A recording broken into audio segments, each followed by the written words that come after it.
Papo de Saúde na PAN. Oferecimento Unicred. Escolha cooperar. Escolha Unicred. Escolha um novo jeito de cuidar do seu dinheiro. Escolha um cartão que é aceito no mundo inteiro. Escolha taxas mais justas de quem não vive às custas de ninguém para prosperar. Escolha cooperar. Olha, o futuro se desenhando. Já imaginou todo mundo cooperando? Escolha um futuro melhor para todos. Escolha cooperar. Escolha Unicred.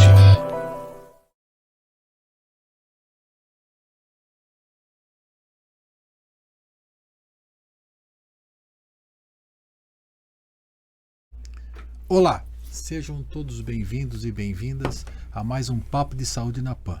Eu sou o Dr. Marco Antônio Van Rosk. Inscrevam-se no nosso canal, deixem lá suas mensagens e sugestões. O nosso papo de hoje será sobre um assunto que ao longo do tempo tem ganhado muita relevância e prevalência entre os casais, que chama-se reprodução humana, inseminação artificial. E para falar sobre esse assunto, recebo hoje com muita alegria meu querido amigo, profissional renomado em Santa Catarina, pioneiro nessa questão da fertilização in vitro, Dr. Fernando Sanches, especialista em reprodução humana. Seja bem-vindo, Dr. Fernando. Muito obrigado, Marco. É um prazer estar aqui. Todo nosso. Tenho certeza que vai ser um programa bem bacana, né? Um tema moderno que tem afetado bastante os casais no bom sentido, né? São as possibilidades e as novas possibilidades da gestação. Eu começo perguntando para ti, Fernando, existe diferença entre a reserva ovariana nas mulheres e a reserva testicular dos homens? Sim, existe uma diferença muito grande. Diferente dos homens que só terão as células precursoras dos espermatozoides amadurecidas e produzidas a partir da puberdade e continuarão produzindo espermatozoides até o fim da vida, significa que se um homem tiver 90 anos e tiver uma boa saúde, ele pode ser pai ainda nessa fase da vida. Há condições de reprodução, né? Diferente disso, as mulheres, enquanto ainda na vida fetal, já têm os ovários formados na altura da metade da gravidez, que resultará no nascimento dessa menina, e estes ovários já contêm as células precursoras dos óvulos, e quando esta menina, então, do seu nascimento, o número destas células é o que ela carregará consigo ao longo da sua vida reprodutiva. Ela já nasce com o número definido, né? Isso. E esse número de células precursoras dos óvulos, em algum momento da vida, perto dos 42 anos, em média, se esgota. Por isso nós falamos em falência ovariana fisiológica ou natural. O problema são aquelas mulheres que, por hábitos de vida, ou por uma herança, ou por alguma doença ocorrida ainda na infância ou na puberdade, têm acelerado esse processo de falência. E então, com menos de 35 anos, têm esgotado a sua capacidade de ovular e, consequentemente, perdem a capacidade de ser mãe a partir dos seus próprios óvulos. Isso é uma situação importante, porque hoje a reprodução humana dá ao casal, à mulher, enfim, a possibilidade que depois o Dr. Fernando vai colocar para nós de fazer a coleta desses óvulos, fazer a sua preservação. E como é que a gente avalia assim uma reserva ovariana? De que forma que é possível fazer isso? Até para tentar ver e enxergar assim, olha, essa mulher, ela com 35, 38 anos, ela pode ter uma falência, ou ela tem condições de já captar os óvulos, estão em boas condições, enfim. Como se dá essa metodologia? Isso. Essa avaliação ela pode ser feita por duas metodologias distintas que, em verdade, deveriam ser somadas para se poder estabelecer um diagnóstico seguro. A primeira é através da dosagem no sangue de alguns marcadores desta reserva. São marcadores hormonais. Então, existem dois hormônios diferentes que podem ser empregados com esse objetivo. Um deles, chamado hormônio folículo estimulante, tem que ser dosado no segundo ou terceiro dia do ciclo menstrual. E o outro, mais fidedigno, mais confiável pode ser feito num dia qualquer do ciclo, indiferente a estar menstruada ou a fase do ciclo, que se chama hormônio antimileriano. Então, esses dois exames têm interpretações distintas, o médico ginecologista está apto a interpretar, e se alterados, sinalizam que a reserva ovariana começa a diminuir.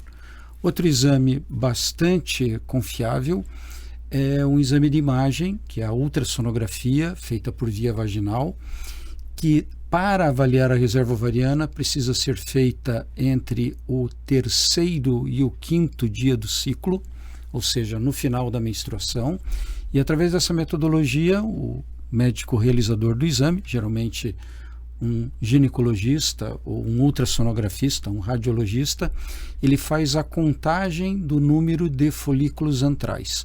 Folículos antrais são as estruturas existentes dentro do ovário, onde estão contidos os óvulos. E através desta contagem do número de folículos, existe um valor básico, padrão, um critério. Se o número está abaixo desse X, a reserva ovariana está diminuída, ou se esses folículos não são nem visualizados mais, é porque a reserva se esgotou. Eu acho isso importante, doutor Fernando, e a gente quer conversar com a nossa audiência, porque a consulta regular da mulher que pretende eventualmente fazer ou tentar uma gestação após os 30, aos 35, que é muito comum.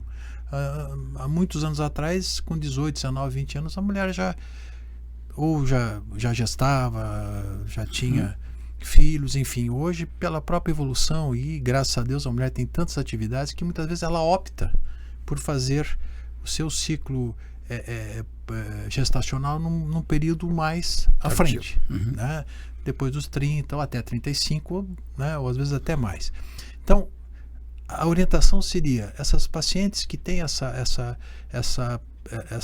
vontade de serem mães num período mais prolongado da vida, elas deveriam ir ao seu ginecologista, e ele mesmo está habilitado para fazer essa orientação de como ter o cuidado de permanecer com essa capacidade ovular ativa para poder no futuro ter uma gestação. O próprio ginecologista poderia fazer isso? Sim, eu responderia sim. Sempre que uma mulher nessa situação, que deseja postergar seu projeto reprodutivo, tem uma história familiar da mãe ou de uma irmã mais velha, de mais idade dela, que tenha parado de menstruar ou tenha entrado em menopausa mais cedo do que o habitual, por exemplo, perto dos 40 anos, precocemente, ela deve sim, a partir dos seus 30, 32 anos, anualmente, na sua visita ginecológica de rotina, solicitar que seja incluso essa avaliação da reserva ovariana.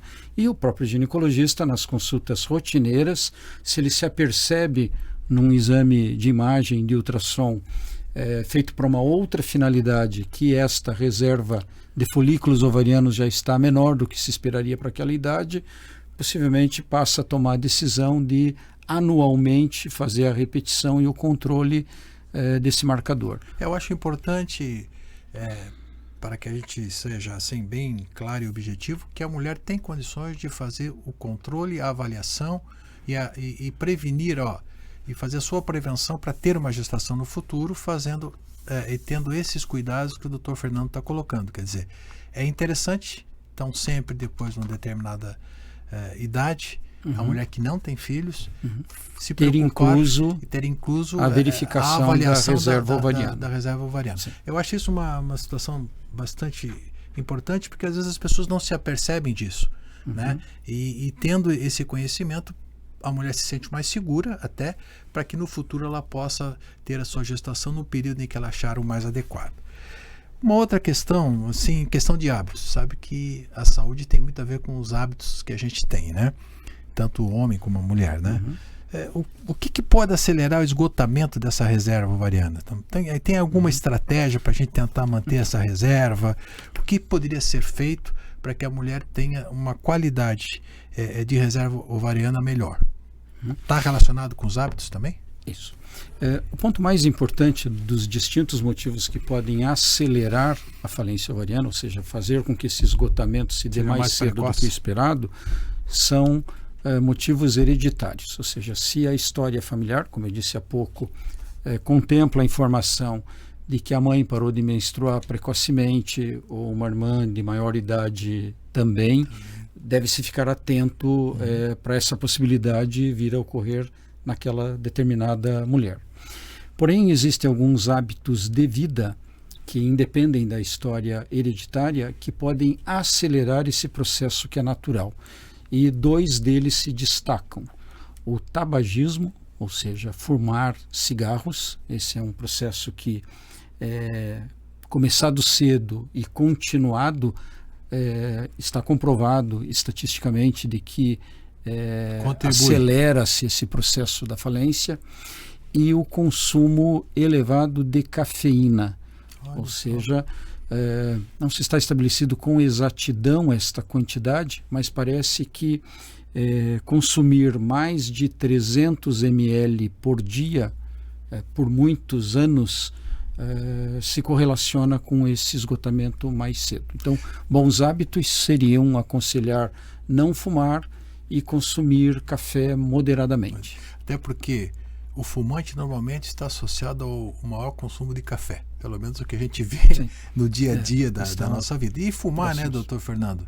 Não é aconselhável para ninguém em nenhum momento da vida, né? Muitos distintos motivos. Vários motivos, né? E em relação aos homens... né, isso é importante. Eu ia perguntar, e os homens? Isso. O né? café não parece ter nenhuma associação, mas a capacidade de produzir espermatozoides e principalmente a qualidade dos espermatozoides, mensurada por percentual de espermatozoides vivos, ou por redução na motilidade dos espermatozoides, ou por redução na morfologia no formato deles, parece que esta piora, vários estudos apontam que esta piora pode estar associada aos seguintes hábitos. Primeiro, sedentarismo.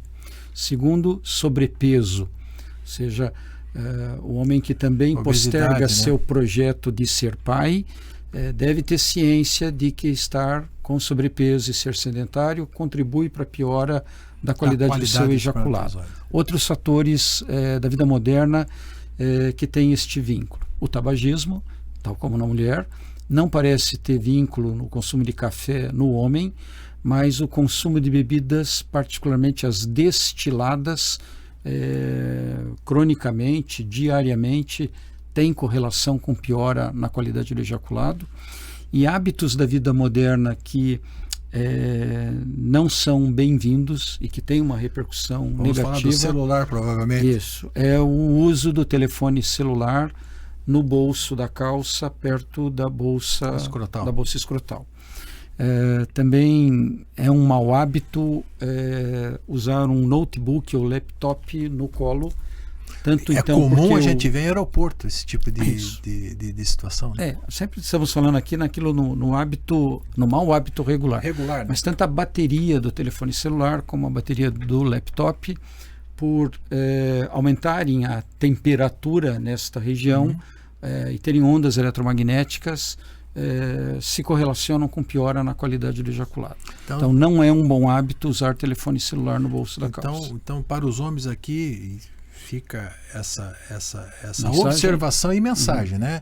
Consumo de álcool, sobrepeso, sedentarismo, uso do telefone celular próximo à bolsa escrotal, cigarro, uso do laptop sobre o colo, no sentido da vida moderna exige muito, né? Então são pequenas situações que podem ser evitadas. Né? Há outras, mas essas eu seriam as principais. Uma outra questão, né? A questão do conceito de falência ovariana. E quando é que ela é considerada precoce? Existe alguma posição de idade em que você considera a falência ovariana ocorreu e foi precoce? Então, quando o número de folículos ovarianos contidos dentro dos ovários se esgota antes dos 40 anos, dá seu nome a essa condição de falência ovariana precoce, o que implica quase que na sequência parada das menstruações. Então, a falência ovariana é o esgotamento do número de folículos ou a parada menstrual antes dos 40. Menstrual acaba isso. Porém, aqui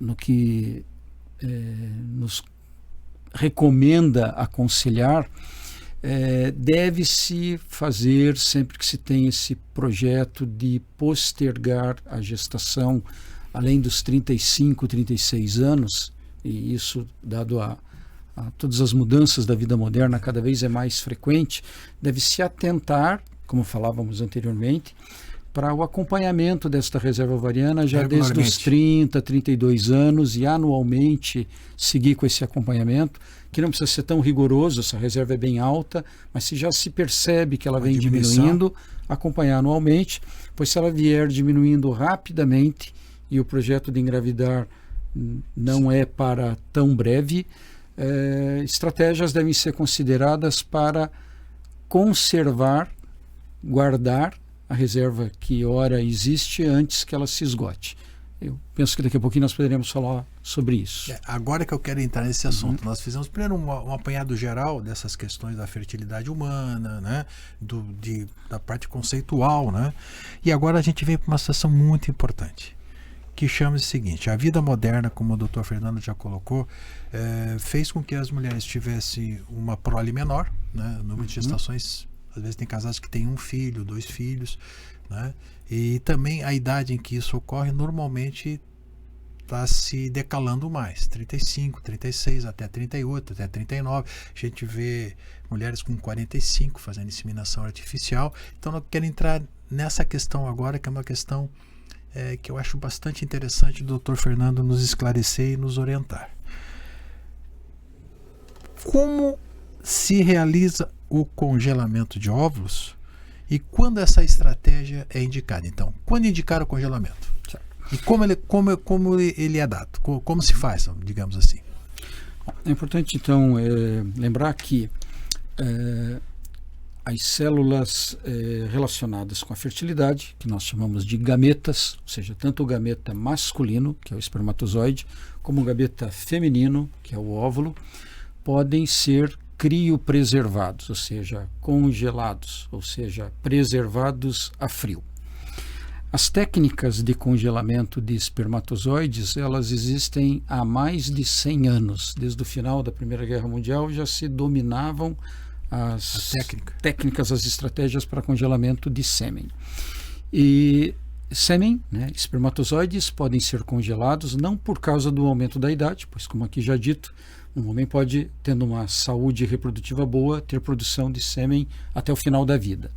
Mas sempre que uma doença que possa levar à necessidade de remoção cirúrgica dos testículos se apresente, ou uma doença que venha a exigir quimioterapia, que tenha como consequência causar dano na produção espermática, ou uma doença que exija radioterapia na região da pelve, enfim, situações que envolvam cirurgia, que impliquem remoção de testículo ou que danifiquem por radioterapia ou quimioterapia a produção de espermatozoides, como ocorre nas doenças neoplásicas, ou seja, cânceres que venham a incidir na infância, na puberdade, no adolescente.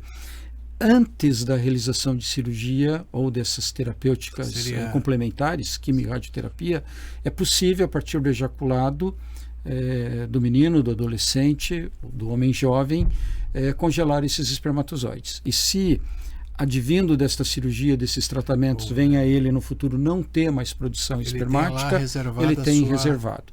Bem como o homem adulto, que já é pai, e que num primeiro momento não decida mais ter filhos, mas não descarta a possibilidade de num futuro esse projeto mudar, e venha a realizar uma vasectomia como método contraceptivo, ele pode opcionalmente ter amostras do seu sêmen congeladas, e se a vida no futuro tomar um outro rumo e eventualmente uma viuvez, um divórcio leve a uma nova união e ele volte a pretender ser pai, ter guardado essa amostra de sêmen muito facilita. Com a mulher, da mesma maneira, ou porque a reserva ovariana começa a se esgotar e o projeto de ser mãe para o futuro, ou venha uma mulher jovem ainda com uma reserva ovariana muito boa, não alterada, venha a ter a infelicidade de ter uma doença como um câncer de mama uma outra doença oncológica, neoplásica sanguínea, como um linfoma, uma leucemia, e venha precisar, no contexto do tratamento, passar por quimioterapia, e a depender do tipo de quimioterapia usada, poderá danificar a sua capacidade de ovular dali para frente, antes da realização desse procedimento terapêutico, há tempo hábil, pois eu posso explicar um pouquinho mais adiante, o tempo que demora para preparar uma mulher para captar óvulos e congelar é pequeno, é curto, então em geral há tempo hábil de fazer essa captação, congelamento dos óvulos, e igual eu expliquei no homem, se por consequência da quimioterapia venha a ocorrer um dano ovariano, óvulos guardados podem ser usados no futuro para busca desta gravidez. E a gente sabe que a evolução da medicina, própria terapêutica, né, e a própria reprodução humana, hoje a especialização em reprodução humana, a capacidade técnica que hoje tem os colegas ginecologistas que fazem a reprodução humana, pode dar aos casais, tanto ao homem ou à mulher, essa possibilidade de, diante de um infortúnio, ter a condição de preservar os seus óvulos, recorrer aos gametas que estavam congelados, preservar os seus espermatozoides e no futuro fazerem a sua inseminação artificial. E uma outra questão assim é quanto tempo os óvulos podem permanecer congelados e de que forma se dá essa captação e congelamento. Tanto espermatozoides como óvulos podem ser mantidos congelados por muitos anos, por décadas, sem que isso impacte a qualidade deles quando do descongelamento. Eventualmente, o gameta masculino ou feminino possam vir a sofrer, parte deles, algum dano pelo congelar ou descongelar, mas não o tempo que eles ficam criopreservados. A título só de ilustração e curiosidade, óvulos ficam criopreservados em nitrogênio líquido a uma temperatura próxima de 190 graus negativos, através de um método chamado vitrificação, em que se forma quase que uma capa vítrea em volta do gameta, daí receber esse nome. O processo para a coleta dos óvulos e criopreservação é um processo rápido, ele dura em média 12 a 14 dias. Ao longo desse período, em média de 12 dias, se usa um tipo de fármaco, de medicamento, chamado de gonadotrofina, medicação que, via de regra, é bastante tolerada, ou seja, invariavelmente, quase nunca produz efeitos colaterais significativos, é bem tolerado, e ao prazo desses 10, 12 dias em média, a paciente é medicada diariamente, em dias alternados passa por exame de ultrassonografia por via vaginal para acompanhar o crescimento desses folículos e ajustar a dose para ela, ou seja, não existe uma dose padrão, estándar, as doses são customizadas, adaptadas, individualizadas para cada paciente. E ao término, então, desse prazo de 10, 12 dias, os ovários agora, então, apresentam-se um pouco aumentados de volume, com muitos folículos no tamanho ideal, maduros, teoricamente contendo óvulos maduros. A medicação, então, é interrompida e, através de uma anestesia simples, chamada sedação, esta paciente é induzida ao sono, mas não se trata de uma anestesia geral, ela respira de maneira espontânea, natural, sem necessitar de uma intubação. Esses procedimentos sempre são feitos em um ambiente seguro, ou seja, num centro cirúrgico, que tem anexo uma sala de recuperação, ou seja, com a segurança de um ambiente muito seguro hospitalar, com a presença de um anestesiologista.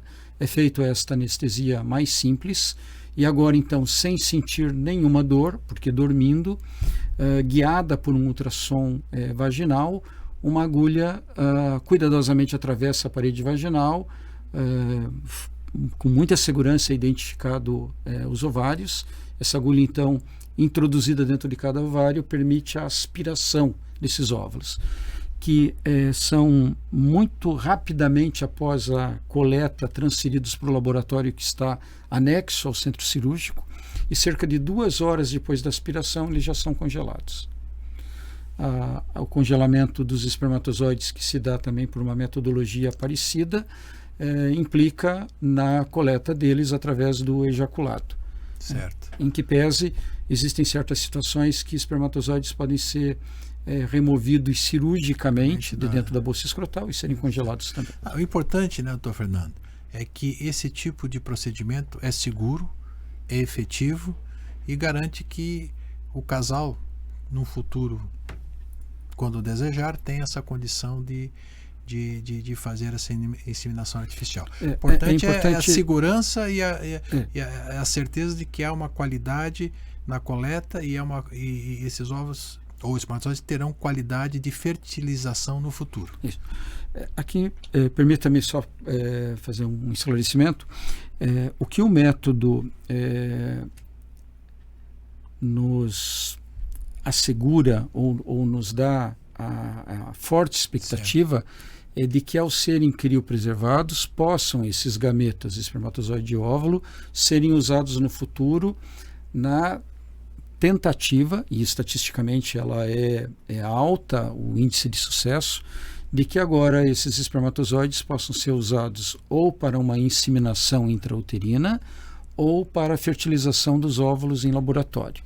Porém, óvulos criopreservados, óvulos congelados, só podem ser usados no futuro na busca de gravidez para uma única técnica, que é a fertilização in vitro. Ou seja, um óvulo congelado, ao ser descongelado, não tem como ser devolvido para dentro do ovário, para dentro da trompa, ou ele puro ir para dentro do útero. Esse óvulo, um dia descongelado, terá que ser reunido a espermatozoides em laboratório. E isso recebe o nome de fertilização in vitro. Aí depois ele é... Isso. Então agora, reunida a espermatozoide, resultando na formação de um embrião, e esse embrião vindo a se desenvolver de maneira satisfatória por 5 a 7 dias em laboratório, agora sim esse embrião será transferido para o útero e desde que ele resulte implantado, finalmente temos a gravidez. Ficou bem esclarecido. Obrigado. Então, os óvulos, né, congelados, criopreservados, o doutor Fernando já colocou para a gente assim, a técnica de como é feito, né?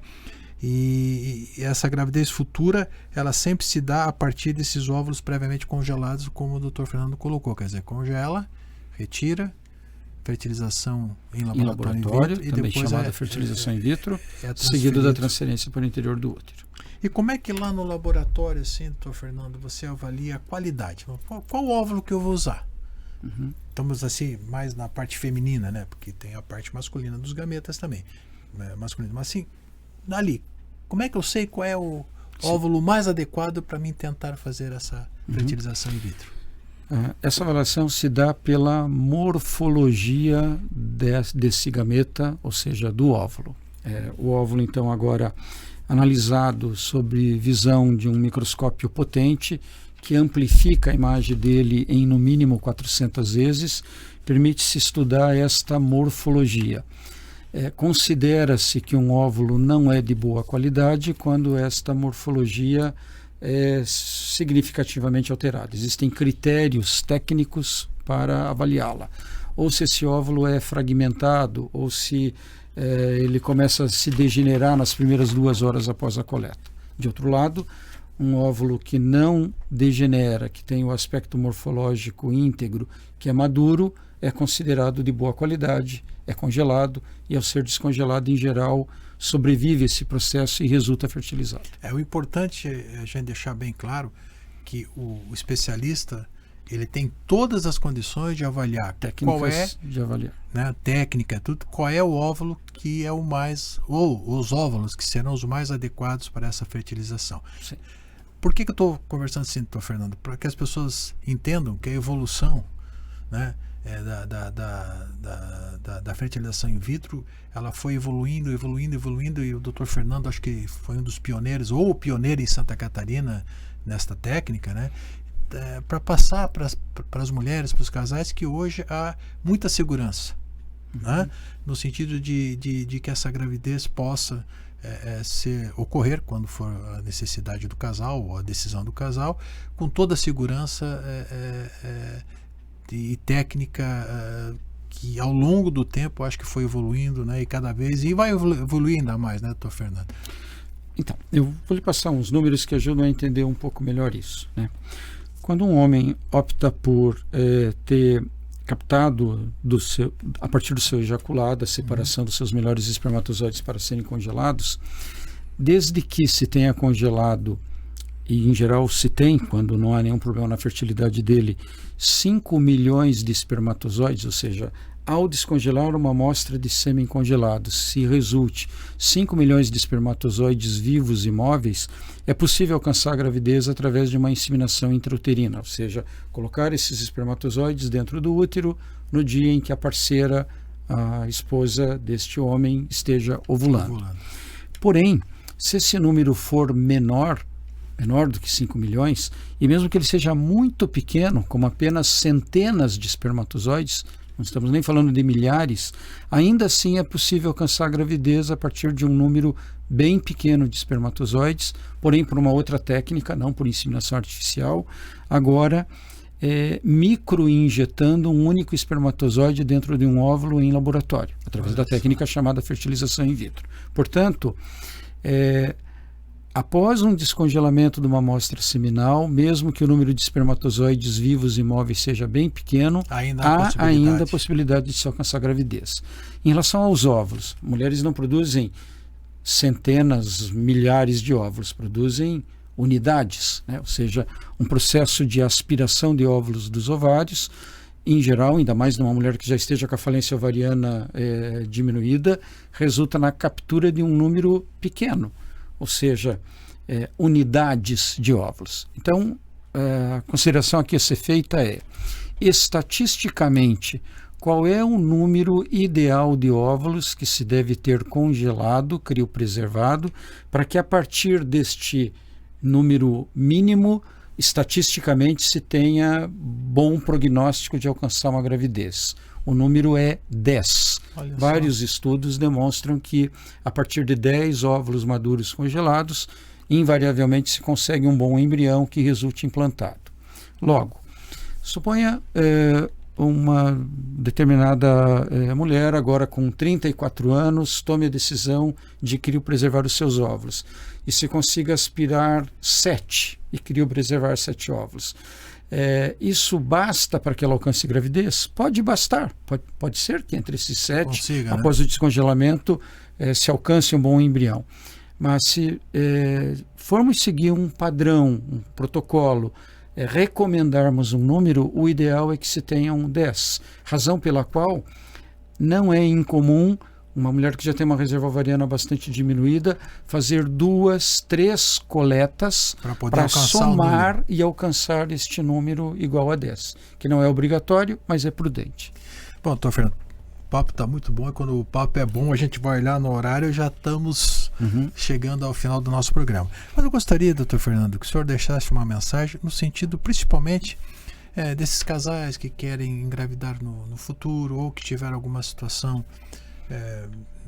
da parte de saúde que impediu em determinado momento, assim, o que o senhor diria para essas mulheres, para esses homens que não tem uma gestação ainda, que não tem a mulher não tem uma gestação, o homem não é pai, qual seria a mensagem, né, no sentido de que hoje a medicina tem um arsenal técnico e de recursos que pode propiciar em determinado momento uma gestação que é um momento assim para um casal, para um homem, para uma mulher assim inigualável nesta vida, né? A principal mensagem é lembrar que as técnicas que aqui falávamos, né, de criopreservação, de congelamento de gametas, elas permitem que mesmo naquelas situações dramáticas em que alguma doença acometeu um homem e ele agora não tenha mais produção de espermatozoide nenhuma, ou ela já tenha ou porque a idade aumentou, ou porque acometida por uma doença veio a ter a falência total ovariana, Essa mulher ainda pode gestar, desde que ela tenha um útero e este útero seja saudável, ela pode ainda vir a ser mãe, só que agora recorrendo a um gameta doado. Portanto, existe no nosso país,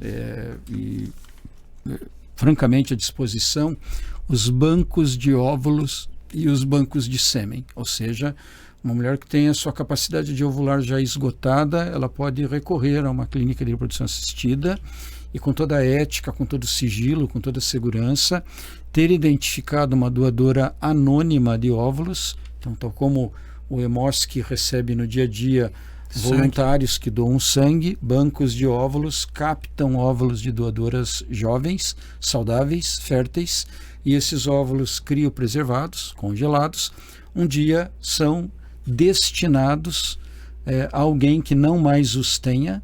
É evidente que neste caso se buscam pelas características físicas as mais assemelhadas, e a partir de um óvulo de uma doadora jovem, doadora anônima, se pode agora reunir ao espermatozoide do parceiro daquela mulher que não tem mais óvulos, vir a se alcançar a gravidez e, enfim, ser mãe, passar, vivenciar a gestação, dar à luz, amamentar e ter o filho vindo de um gameta. É uma coisa doado. maravilhosa, e eu acho que a doação, sempre a doação e a adoção são momentos de fraternidade, assim, do respeito e de amor ao ser humano. Então, aquele óvulo doado, para aquela mulher que já não os tem, com o espermatozoide do seu parceiro, do seu marido, une os dois e se obtém uma um embrião e pode vir a se ter a gravidez. Eu acho a mesma coisa acontecendo quando não existem mais espermatozoides, se recorre a um banco de sêmen, que agora, inseminado na parceira que é jovem, saudável,